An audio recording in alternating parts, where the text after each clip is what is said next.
안녕하세요. 주혜주의 마음극장 주혜주입니다. 오늘은 행복에 대해서 어떤 이야기를 할지 궁금하시죠?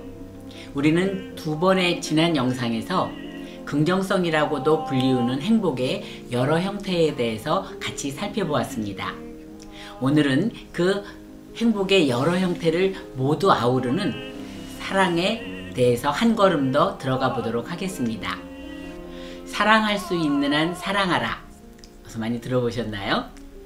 피아노의 왕이라는 별명을 가진 프란츠 리스트가 작곡한 가곡의 제목입니다.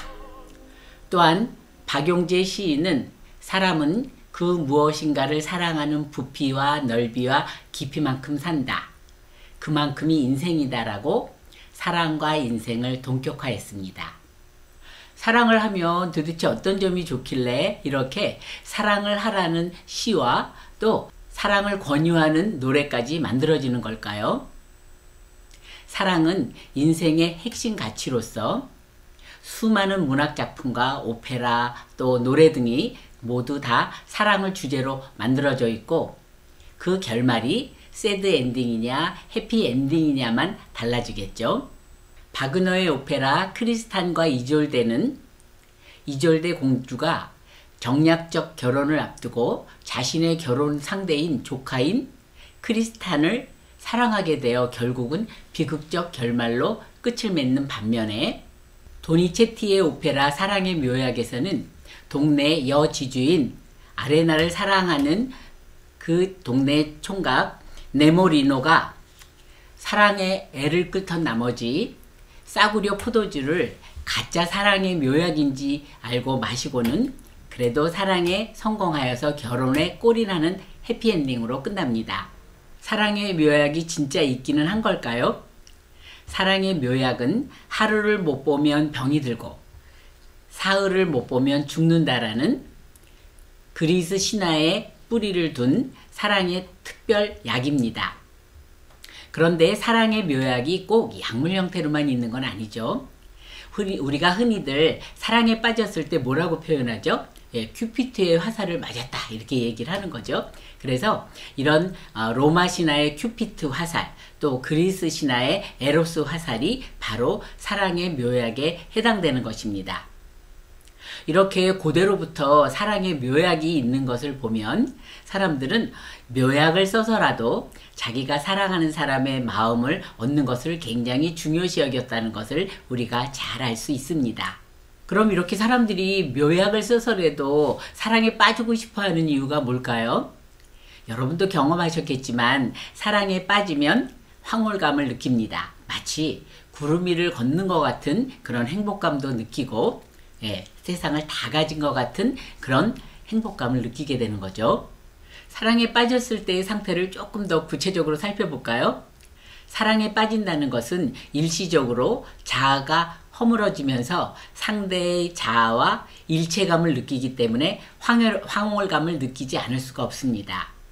이처럼 사랑에 빠진 연인들은 각성제의 일종인 페닐에틸아민이 분수처럼 솟구쳐서 기분이 좋아지고 황홀감에 빠질 수밖에 없습니다. 그러니 이 페닐에틸아민이 바로 사랑의 묘약인 셈입니다. 이 페닐에틸아민 덕분에 사랑에 빠진 사람은 자주 웃고 또 생기가 넘치니 자연적으로 이뻐 보일 수밖에 없죠. 그래서 오래전에 우리나라에 유행했던 사랑을 하면은 예뻐져요 라는 가요는 다 과학적인 근거가 있는 노래였던 것입니다. 그러면 사랑에 페닐에틸아민만 작용할까요? 아닙니다. 사랑에는 노에피네프린도 작용을 하는데 이 노에피네프린은 에너지를 상승시키고 또 각성작용을 하며 또 주의를 집중시키고 기억력을 상승시킵니다. 그래서 이 노에피네프린 덕분에 사랑하는 사람의 몸짓 또 사랑하는 사람이 했던 사소한 대화까지도 아주 하나하나 다 기억할 수 있는 건 바로 이 노에피네프린이라는 신경 전달 물질 덕분인 것입니다. 뿐만 아니라 천연 항우울제인 세로토닌도 사랑을 할 때 분비되니 우리가 행복감에 젖을 수밖에 없겠죠. 근데 사랑에 빠지면 이렇게 감정적으로만 변화할까요? 아닙니다. 사랑을 하면 감각과 인지도 변화합니다. 우리 뇌의 전두엽에는 이마엽이라는 부분이 있는데 여기에 기능이 떨어집니다. 그러면서 상대에게 온통 집중되면서 상대방의 단점은 과소평가하고 상대방의 장점은 과대평가하는 핑크 렌즈 효과, 그냥 우리말로 하면 눈에 콩깍지가 씌었다 라는 상태가 되는 거죠.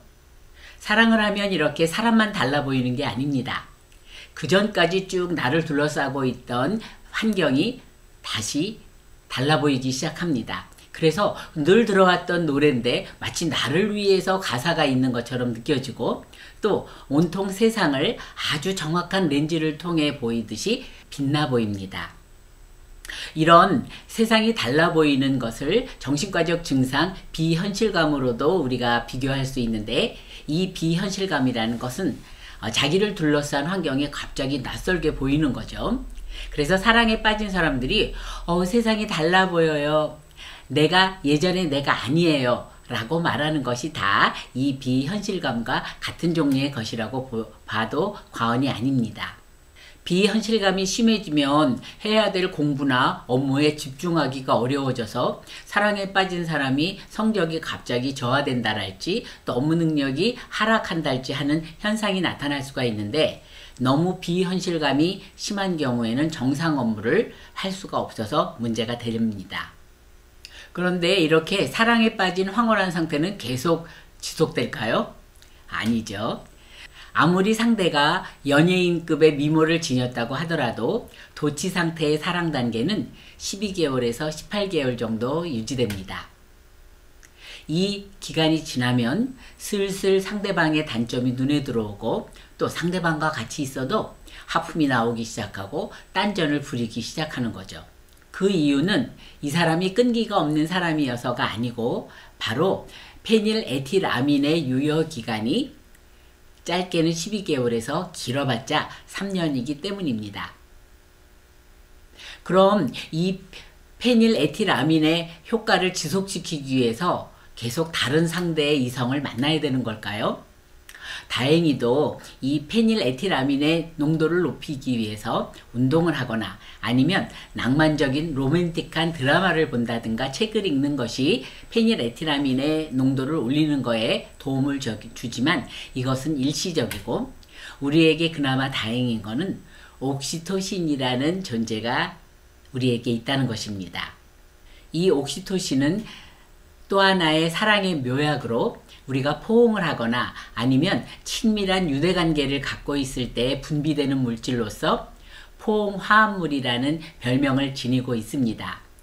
또한 이 옥시토신은 우리가 사회적인 유대관계나 친밀감을 형성할 때 필요해서 사회적 통합이나 애착 형성에 필수적이기 때문에 초강력 접착제라는 별칭 또한 갖고 있습니다. 남을 배려하게 하는 옥시토신의 영향을 받고 있는 연인은 사랑을 하면 예뻐져요 라는 거와 더불어서 사랑을 하면 착해져요 라는 현상을 겪게 되는 것입니다. 그럼 사랑에는 이런 감정적인 측면만 있을까요? 아니죠. 사랑은 이렇게 내 의지와 상관없이 불쑥 찾아왔다가 또 내가 아무리 붙들려고 해도 떠나버리는 감정적인 측면에 있어서의 수동적이지만, 사랑은 또한 의지이며 결의이며 또 내가 약속을 하겠다라는 책임감입니다. 즉 사랑을 유지하기 위해서 사랑하겠다라는 결의를 하고 유지하기 위해서 내가 그 약속을 지키는 책임감을 다하는 것이 능동적인 사랑이라고 할 수가 있는 것입니다. 그럼 이렇게 쉽지 않은 사랑을 왜 해야 되는 걸까요? 바로 사랑은 나와 상대를 성장시키기 때문입니다. 우리가 사랑을 하고 나서 인간관계가 더 넓어지고 또 나의 장점이 더 많이 발휘되고 있다면 진정한 사랑을 하고 있는 건 맞습니다. 왜냐하면 사랑은 남들 눈에는 잘 보이지 않는 상대의 장점을 잘 찾아주고 그 장점이 발휘되도록 도와주기 때문입니다. 이렇게 사랑은 순환적 속성을 가지고 있기 때문에 나의 성장과 더불어 상대의 성장을 가져옵니다.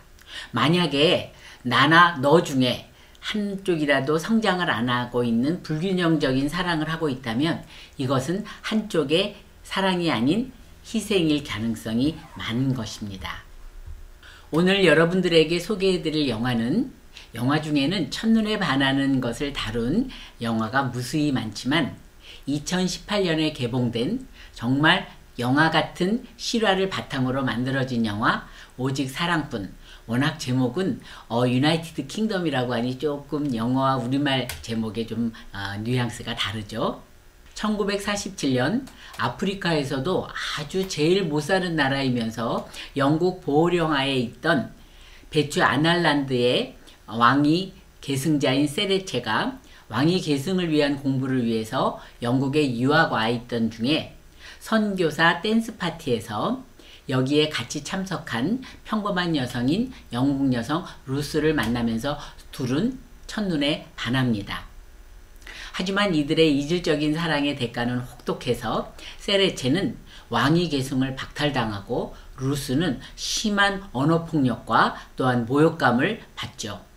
하지만 온갖 역경에도 불구하고 이들은 사랑을 굳게 지키면서 결국은 이 왕국의 왕정과 보호령을 종식시키고 드디어 민주적으로 해방되는 결과를 가져옵니다. 이것이 바로 1966년 보츠와나 공화국의 탄생인 것입니다. 남자 주인공 세레체는 민주선거를 통해서 초대 대통령이 되어서 암으로 죽을 때까지 이 보츠와나 공화국의 경제 발전을 위해서 끝까지 노력하였으며 여주인공 루스는 에이즈 퇴치와 인종차별 종식을 위해 끝까지 헌신했다고 합니다. 첫눈에 반한 사랑이 그것으로 끝나지 않고 튼실한 결실로 이어지는 것을 보여준 영화여서 여러분에게 소개해드렸습니다. 오늘은 행복의 완결판인 사랑에 대해서 사랑의 단계 등 여러 각도로 살펴보았습니다. 시청자 여러분도 부모-자녀 관계에 있던 아니면 연인의 관계에 있으시던 서로를 성장시키는 진정한 사랑의 경험을 많이 하시기를 소망하면서 오늘의 영상 여기서 마치도록 하겠습니다.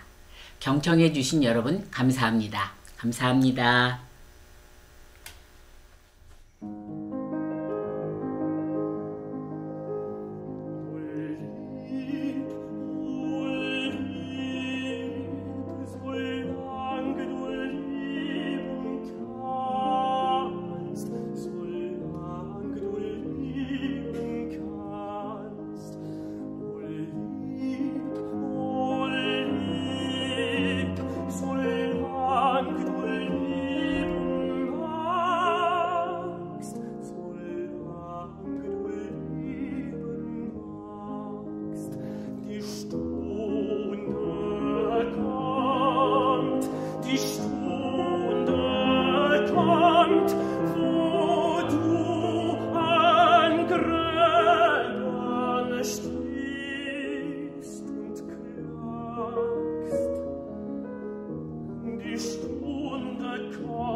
But I love my wife!